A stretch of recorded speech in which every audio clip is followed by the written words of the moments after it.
going to talk about making beer and the brewing process.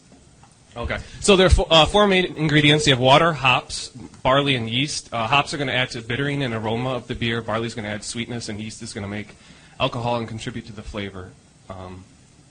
So water is the majority of the product. So this the most complicated ingredient is malted barley, and to get that, you're going to need to have a maltster, somebody that's going to do it for you.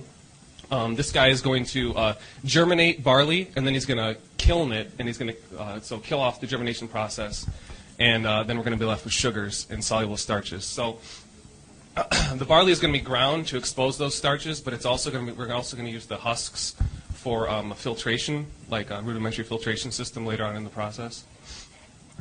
Sanitation is like 70% of the time that you're going to be spending for brewing. You need to use like iodine and bleach, and really clean your utensils, like Mom said. So the brewing process is going to be mashing, lautering, boiling, fermenting, bottling, and carbonating, and then eventually drinking.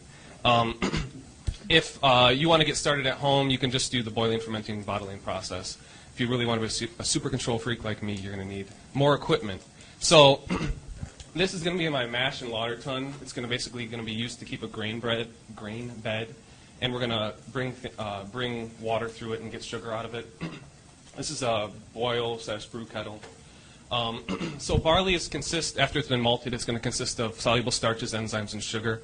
We're going to take the sugar straight out of it with water, but we're going to activate some enzymes with temperature, and we're going to convert the starches to simple sugars as much as we can. So this is the mash tun like I showed before. We're going to hold it at 150 degrees for 45 minutes, and that's going to basically activate those enzymes, and they're going to be at a good temperature for basically breaking down the starches and getting us some sugar and also some other nutrients for yeast. So then we're going to bring it up to about 170 degrees. That's going to deactivate the enzymes because we don't want to have a completely dry beer. And then we're going to rinse off the grain with more water at a higher temperature, so then we can take the sugar off of that. So this is the shortcut I was mentioning. You don't have to do all that stuff beforehand if you just want to do this at home. You can buy pure malt extract. This can be dry or syrup. Basically, we're just going to add this to water in the brew kettle. And there are multiple varieties there. So we're going to boil, and the main purpose of this is just to kill off any extra germs or bacteria we have, and also we're going to use it for breaking down the hops and just making the flavor a little bit more mature. Sorry.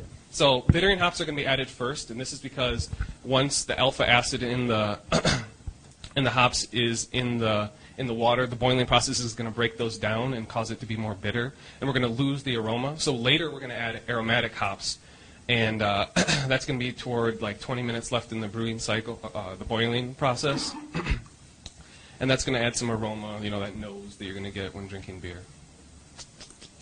So there are two types of yeast mainly. There's ale yeast and lager yeast. Ale yeast will ferment at warmer temperatures between 16 and 70 degrees Fahrenheit, and it's going to end up with a sweeter beer because it can't completely break down some of the complex sugars that are going to be left over.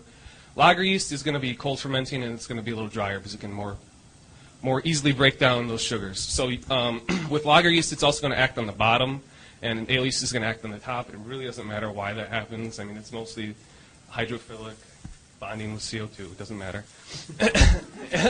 So then there's, to measure the alcohol content, we're going to measure the specific gravity of the beer before and after the fermentation process. We're going to get the original gravity and the final gravity, and we're going to multiply it by that thing right there, which is simplification of other constants, and we're going to get the alcohol by volume. So the fermentation is happening here, and you can't really see it on the projector, but there are little yeast particles flocculating, which is clumping together in the middle. And this is an ale yeast, but like I said, it doesn't really matter because some of the more modern yeasts are going to end up on the bottom anyway.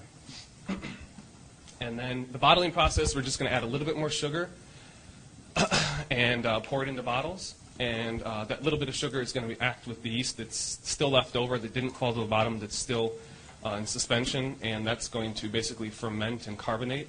And you're going to get a little bit more extra alcohol and a little bit more carbonation, and then you get to enjoy after my chipmunk-style presentation. But there you go. So.